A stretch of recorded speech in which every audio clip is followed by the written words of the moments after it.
En 1975, un ingeniero de Leningrado salió de una sala de cine con un dolor de cabeza insoportable. O sea, estaba genuinamente frustrado. Sí, se sentía totalmente estafado por lo que acababa de ver. Exacto. Y sintiéndose así, le escribió una carta al director exigiendo una explicación lógica. Argumentaba que después de media hora de esfuerzo sincero en la sala, pues no lograba encontrar la relación de causa y efecto entre los personajes y los recuerdos que aparecían en pantalla. Claro, para él, aquello simplemente no tenía ningún sentido matemático. No le cuadraba. Para nada. Pero lo que ese ingeniero no sabía es que su frustración, plasmada en esa carta, terminaría impulsando uno de los manifiestos artísticos más importantes del siglo XX. Y es un manifiesto que cambia por completo las reglas del juego. Totalmente. Por eso, en este análisis a fondo, vamos a desmenuzar las ideas detrás de esa confrontación. Nos vamos a sumergir en Esculpir en el tiempo, la obra fundamental de Andrei Tarkovsky. Capítulo 2. Esculpir en el tiempo. Inteligencia audiovisual. Normalmente cuando analizamos el legado de los grandes creadores, de esos gigantes absolutos de la historia del arte, existe como esta expectativa de encontrar un mapa claro, ¿no? Claro, una especie de fórmula calculable totalmente. Exacto. O sea, es como estudiar la estructura de un edificio histórico. Uno analiza los planos, observa dónde van las vigas, cómo se distribuye el peso, y al final todo tiene un sentido lógico, matemático y hasta cierto punto replicable. Y es una expectativa muy natural. Resulta pues profundamente reconfortante pensar que el proceso creativo es este mecanismo visible que se puede desarmar, categorizar en 3 actos, identificar los puntos de giro y luego volver a armar. Nos da la ilusión de control. Sí, nos da la ilusión de control sobre el misterio del arte, digamos. Y de repente, todos esos planos arquitectónicos y manuales de instrucciones desaparecen por completo. Se esfuman. Sí, se esfuman. Lo que revelan las fuentes de nuestra inmersión profunda de hoy no es un taller de ingeniería cinematográfica, sino un paisaje creativo, inabarcable, indomable y honestamente casi místico. Es la definición pura de abandonar la orilla segura para nadar en aguas abisales. Y es precisamente por esa profundidad que figuras como Ingmar Bergman, que no era alguien que regalara elogios a la ligera, la verdad, Para nada. no dudaban en catalogar la obra de Tarkovsky directamente como milagros. O sea, Bergman decía que Tarkovsky se movía con total naturalidad en un espacio de los sueños, donde otros directores apenas lograban asomarse. Y vamos a desempacar esto porque la misión de nuestro programa de hoy es explorar esos milagros a través de los escritos más íntimos del propio director. Específicamente, vamos a usar los extractos y prólogos de su libro fundamental, Esculpir en el tiempo. Un texto increíble. Y el objetivo aquí no es hacer un repaso enciclopédico aburrido sobre la historia del cine soviético. Lo que buscamos en esta pila de notas y cartas es descubrir una forma radicalmente distinta de procesar la realidad. Porque para quienes nos escuchan hoy, en una época donde estamos sometidos a una sobrecarga de información brutal y constante, esta filosofía propone frenar en seco y encontrar un significado visceral en lo cotidiano. Lo fascinante aquí es el tono de estos textos, porque no estamos leyendo un frío ensayo académico sobre técnicas de iluminación. Ni la regla de los tercios, ni nada de eso. Nada de eso. Estamos leyendo, el diario de trinchera de una mente brillante en un estado de conflicto perpetuo. Las fuentes documentan una lucha titánica entre la lógica racional que le exigía la sociedad soviética y la experiencia emocional cruda que él consideraba la única verdad. Es un hombre lidiando con guiones que se revelan, actores confundidos y sobre todo una profunda incomprensión. Ajá, la incomprensión de su propio entorno. Y es irónico que menciones eso, porque ese mismo deseo del público de tener un rompecabezas lógico y fácil de armar es lo que hizo que su propia audiencia se volviera en su contra. Y abordar este texto hoy me parece un ejercicio de autodescubrimiento increíble para quienes consumimos información en la actualidad. Totalmente de acuerdo. Porque vivimos inmersos en una cultura que nos exige, digamos, que todo se nos entregue ya digerido, categorizado, sin ningún margen de ambigüedad. Sí, siempre buscamos el resumen rápido, el hilo de 5 puntos que te lo explique todo. Ajá, la conclusión en bandeja de plata. Pero aprender a soltar esa necesidad de control, aceptar el misterio de una obra y comprender esta lógica poética de la que habla, pues es un atajo revolucionario para enriquecer nuestra perspectiva. Cambia por completo la forma en que procesamos no solo una película, sino, yo diría, que nuestra propia existencia. Sin duda. Y el punto de partida para desentrañar todo esto es justamente esa relación casi antagónica que el director tenía con su audiencia. Es que es muy revelador, ¿no? Sus reflexiones más profundas no nacen de un debate académico súper estricto en una universidad, sino de la bandeja de entrada de su propio correo. Sí, de las cartas de la gente común, el contraste en la correspondencia que recibía tras los estrenos, en especial de El Espejo, es simplemente brutal. Es un archivo sociológico invaluable. Él conservaba estas cartas porque eran el pulso real de la sociedad, chocando contra un lenguaje completamente nuevo. Y por un lado, documenta la reacción de este grupo de espectadores que iban al cine con una lista de verificación mental. Los ingenieros. Los ingenieros, exacto. Además del de Leningrado, cita otro de Sverdlovsk, que le escribe unas líneas lapidarias. Básicamente le dice que su película es una tontería carente de sentido, algo realmente detestable. ¡Qué fuerte! Esa indignación es muy palpable. Pero representan perfectamente esa trampa de la lógica racional. Van al cine exigiendo resolver la trama como si fuera, no sé, una ecuación algebraica. Esperan que cada escena sea un argumento lógico que sostenga una tesis central y punto. Pero para entender el nivel de esta hostilidad, hay que observar el ecosistema en el que operaba Tarkovsky. El aparato estatal, el Cosquino, había condicionado a la audiencia durante décadas. Claro, estaban educados de otra forma. Exacto, estaban entrenados para consumir narrativas lineales, casi pedagógicas. Esperaban una tesis, una antítesis, héroes intachables y sobre todo una moraleja ideológicamente útil al final. Y cuando Tarkovsky entregaba una película, lo tildaban de elitista. Y no por usar lenguaje sofisticado, sino porque se negaba a entregarles la respuesta masticada. El público se sentaba en la butaca como quien se sienta a resolver un examen de matemáticas. Querían saber qué significaba la manzana, qué representaba la lluvia, cuál era el mensaje oficial. Y frente a esa avalancha de críticas furibundas, lo hermoso es que Tarkovsky no retrocedió ni un centímetro. O sea, no intentó simplificar su obra. En cambio, miró otras cartas, como la de una mujer de la ciudad de Gorky, y entendió quién era realmente su interlocutor. Esa carta lo cambió todo para él. Sí, porque esta espectadora no intentó descifrar El Espejo de forma intelectual.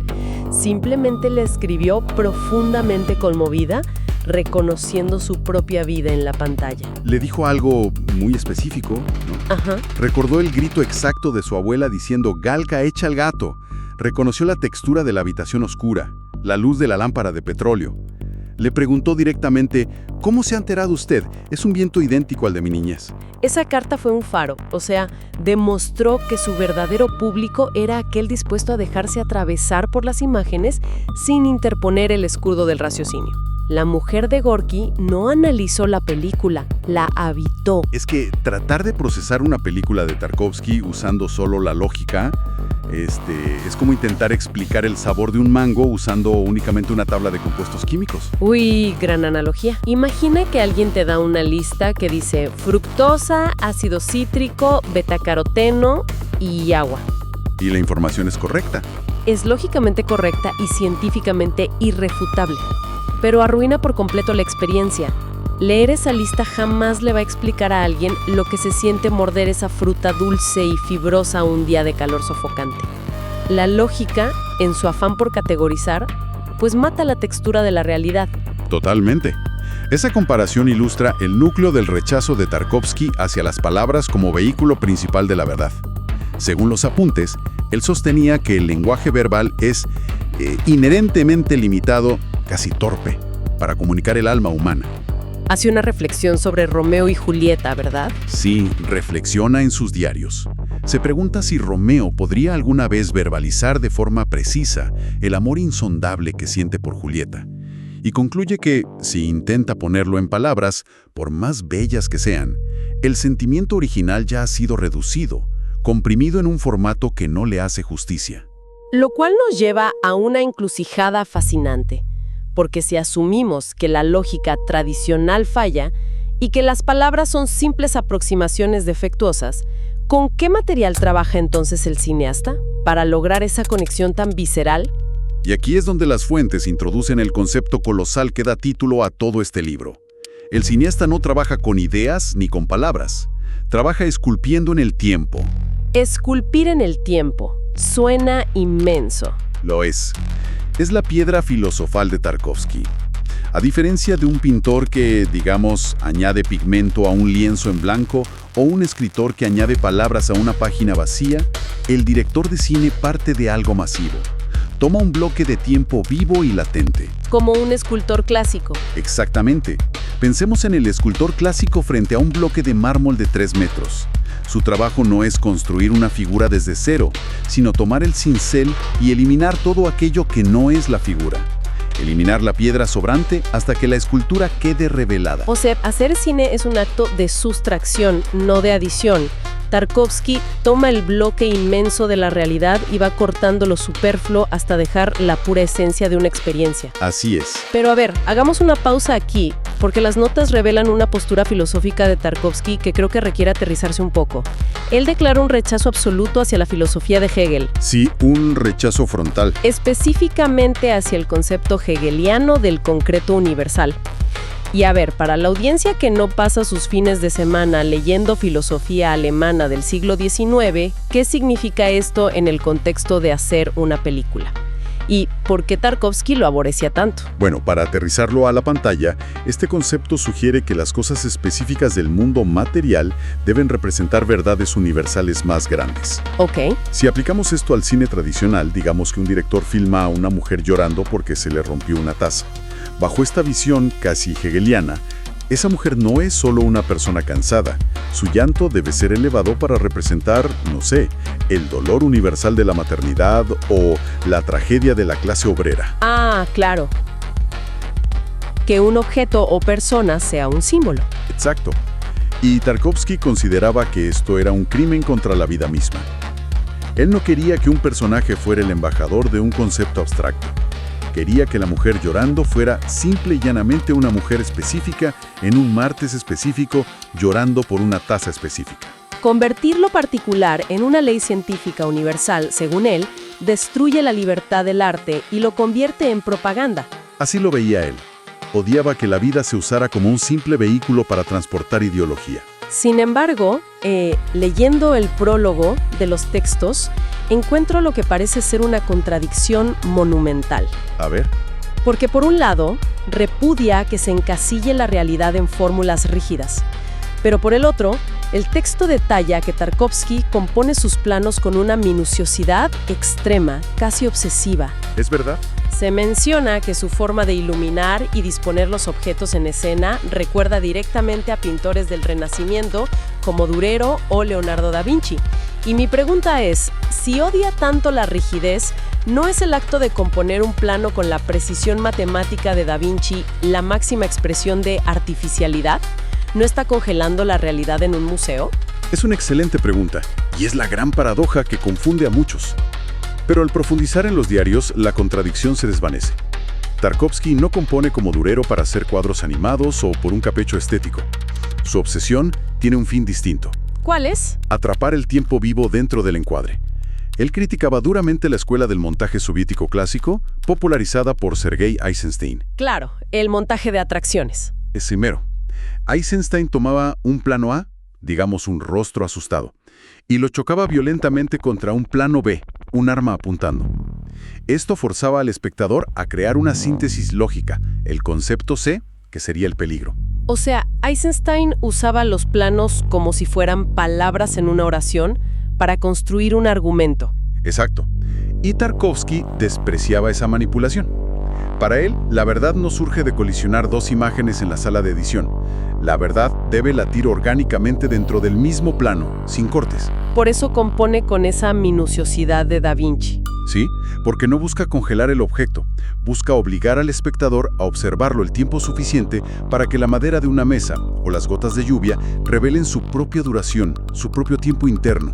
Es devoción por la materia viva. No la estás disecando, estás creando el entorno perfecto y controlado para que podamos verla brillar en tiempo real. Me encanta esa analogía. Es exactamente eso. Ahora, La teoría es innegablemente hermosa, pero la transición de la filosofía pura a un set de filmación embarrado con presupuesto limitado y actores reales debe ser brutal. Y creo que donde mejor se ilustra este salto al vacío es en el primer largometraje de su carrera. La infancia de Iván. Así es, La infancia de Iván. Un proyecto que, además de definir su metodología, introduce una regla en sus apuntes que va en contra de todo lo que enseña la industria audiovisual moderna. Totalmente a contracorriente. Tarkovsky sostiene que si la meta es hacer una obra maestra basada en literatura, el peor error que puedes cometer es intentar adaptar una obra maestra literaria.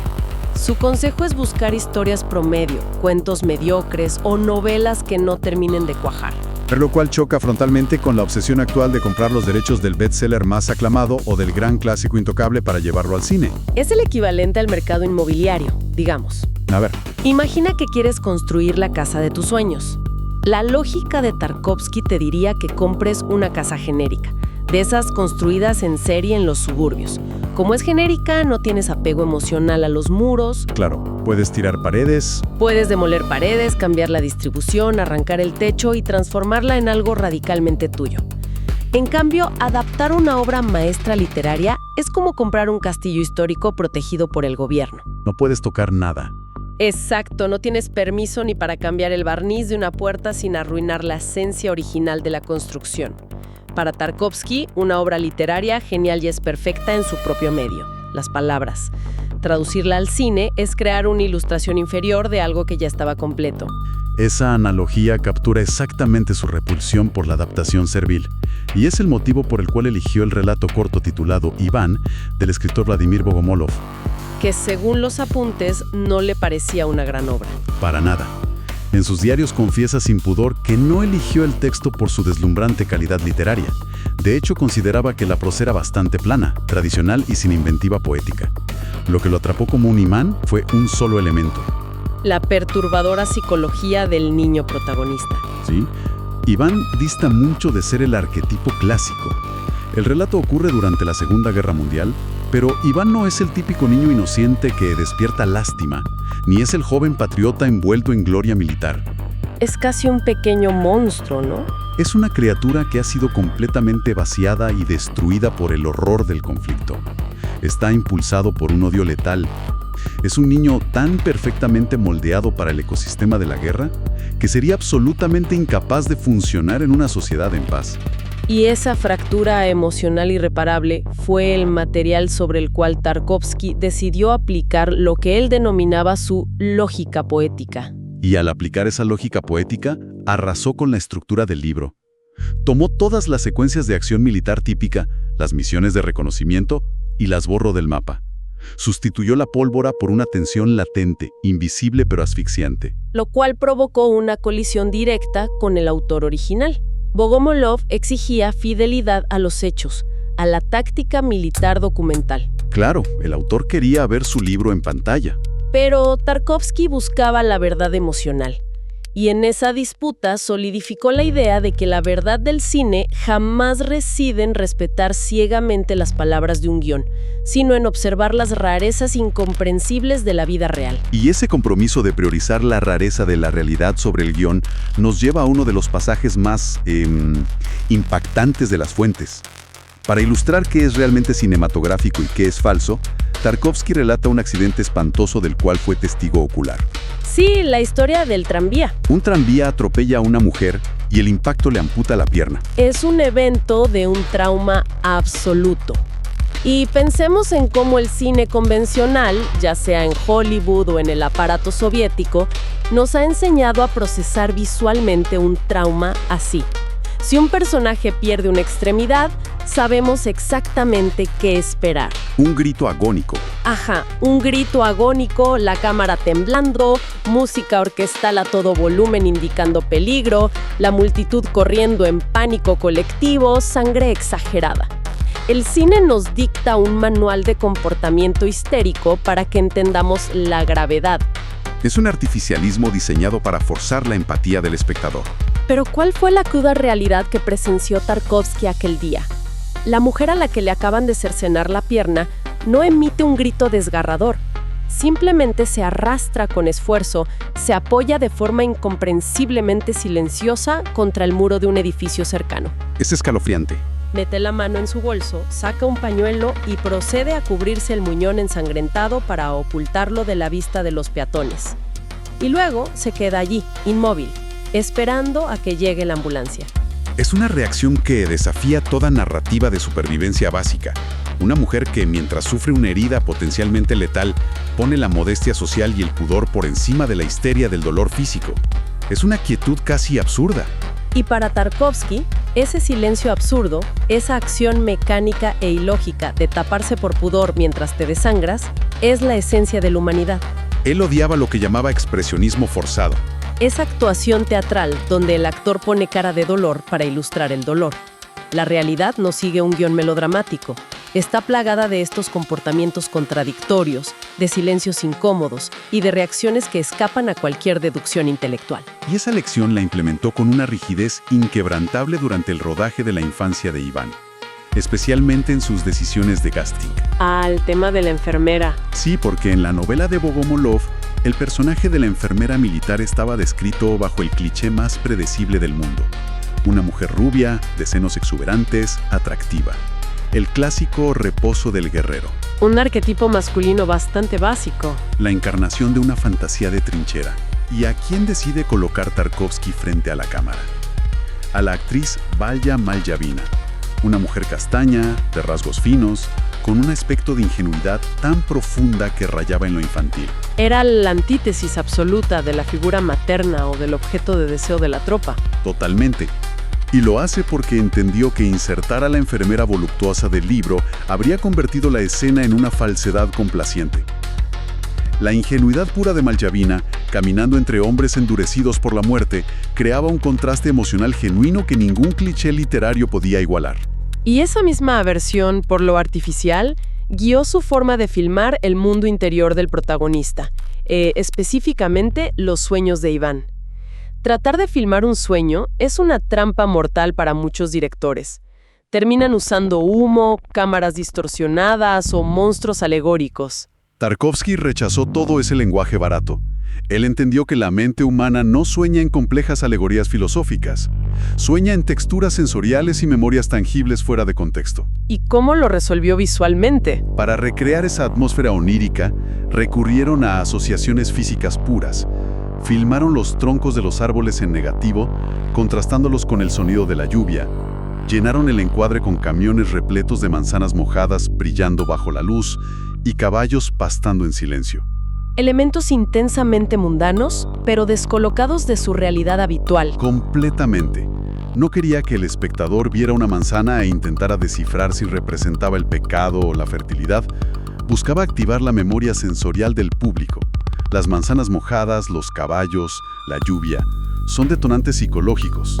Logró que la audiencia sintiera el peso físico de la nostalgia y la tragedia inevitable del niño, operando directamente sobre el sistema nervioso, digamos, sin tener que articular una sola palabra de diálogo explicativo. Es magistral. Al diseccionar todas estas decisiones, se vuelve evidente que hay un hilo conductor que conecta profundamente con la crisis de la audiencia contemporánea.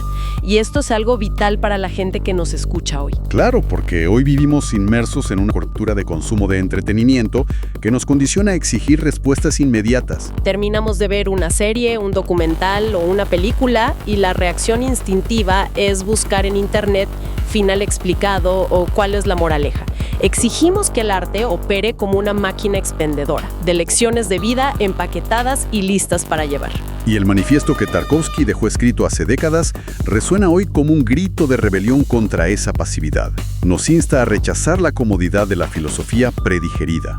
Su cine y sus apuntes exigen que despertemos, que observemos la textura poética y a menudo incomprensible del mundo que nos rodea. Y sobre todo, que confiemos en nuestra propia inteligencia intuitiva frente al misterio de una imagen. ¡Qué viaje monumental hemos recorrido en este programa! Ha sido increíble. Empezamos analizando cómo un genio del cine enfrentó la furia de una sociedad que exigía respuestas lógicas y cómo ese rechazo lo impulsó a encontrar a los espectadores dispuestos a sentir, como aquella mujer de Gorky. Y desglosamos también su valentía para enfrentarse a estructuras filosóficas masivas, rechazando a Hegel para defender que la vida humana no es reducible a una fórmula científica. Y finalmente vimos cómo todo este andamiaje mental aterrizó en el lodo del set de filmación, tomando una novela bélica lineal y mediocre para destriparla y reconstruirla bajo una lógica poética, honrando la verdad absurda de un accidente de tranvía y huyendo como de la peste del artificialismo y los clichés para lograr esculpir un bloque de tiempo verdadero. Es un testamento abrumador sobre la integridad de un artista. Una convicción total de que, si despojamos al cine de sus vicios teatrales y literarios, es la herramienta más poderosa jamás creada para capturar la esencia misma del fluir de la vida. Todo esto nos deja con un pensamiento final. Una provocación para que la audiencia la mastique por su cuenta en los próximos días. Si, como argumentaba Tarkovsky, según las fuentes, la máxima aspiración del arte es comunicarnos con lo infinito mediante la captura de imágenes crudas, vivas y desprovistas de artificio, miremos nuestro comportamiento moderno. Uy, sí. Hoy, todos andamos con una cámara en el bolsillo, actuando como directores de nuestras propias vidas. Documentamos obsesivamente cada comida, cada viaje, cada encuentro. Pero antes de guardar ese tiempo, lo alteramos. Le aplicamos filtros, claro. Exacto. Aplicamos filtros de luz, repetimos la toma para mejorar el ángulo, ensayamos reacciones espontáneas y editamos la realidad hasta que encaje perfectamente en una narrativa lineal de éxito perpetuo. Es una locura cuando lo piensas así. Así que la gran pregunta es, en este esfuerzo agotador por registrar cada segundo de nuestra existencia, ¿estamos realmente esculpiendo en el tiempo para descubrir quiénes somos? ¿O simplemente estamos construyendo en masa el mismo tipo de engaño artificial y plástico del que Tarkovsky intentó desesperadamente liberarnos? Ahí queda la reflexión, una pregunta muy potente. Ahí la dejamos. Muchísimas gracias por acompañarnos a desentrañar los diarios de esta mente inigualable en esta inmersión profunda. Sigan cuestionando la forma en que observan su propia realidad. Hasta la próxima. Inteligencia audiovisual.